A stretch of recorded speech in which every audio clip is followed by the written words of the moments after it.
कभी कभी एक गुड़िया सिर्फ खिलौना नहीं होती, कभी कभी उसमें कुछ और भी छिपा होता है। आज मैं आपको सुनाने जा रहा हूँ लाबूबू डॉल की डरावनी कहानी।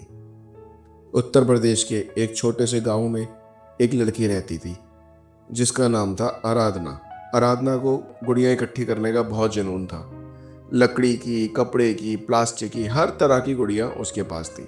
लेकिन एक दिन यह शौक उसकी जिंदगी का सबसे बड़ा डर बन गया। आइए देखते हैं कैसे। कस्बे में उसी पुराने गांव में एक पुरानी एंटीक शॉप खुली। शोकेश में एक अजीब सी गुड़िया रखी थी और उस गुड़िया का नाम था लाबूबू डॉल, जिस पर नीचे लिखा था नॉट फॉर चिल्ड्रन।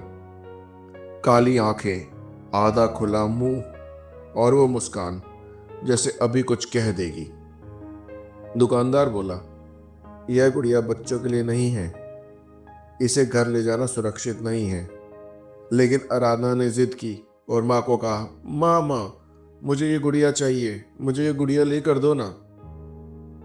माँ ने दुगना दाम देकर उसे खरीद लिया। अब गुड़िया के साथ पहली रात। उस रात करीब 2 बजे थे।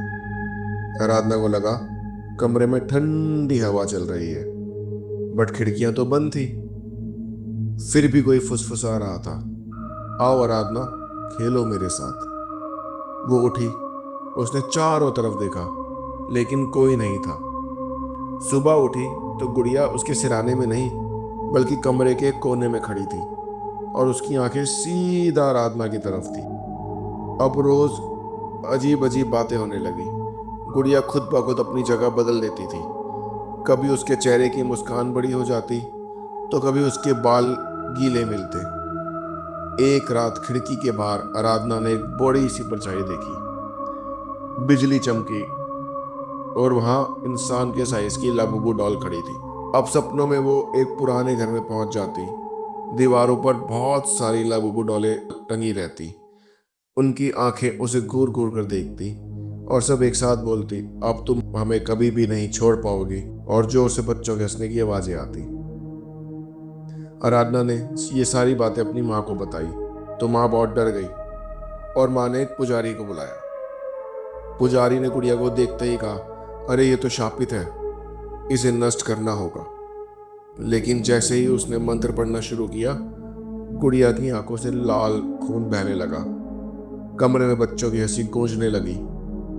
गुड़िया को आग में डाला पर वो जली नहीं, बस काली पड़ गई और फर्श पर गिरते ही अपने आप खड़ी हो गई। अब रात के अंधेरे में परिवार उसे गांव से बाहर ले जाने लगा। पुराने कुएं के पास पहुंचे, लेकिन वहां वो पहले से खड़ी थी, जैसे कि पूरे परिवार का इंतजार कर रही हो। उसकी आंखें लाल चमक रही थी और उसने कहा, अब तुम में से कोई नहीं बचेगा। अगली सुबह आराधना का घर खाली मिला। अंदर सिर्फ वही लाबूबू डॉल थी और उसकी आंखें उसी तरह लाल रंग से चमक रही थी। आज भी कहते हैं कि वो एंटीक शॉप में रखी है, लेकिन रात में शटर के पीछे से बच्चों के हंसने की आवाजें आज भी सुनाई देती हैं।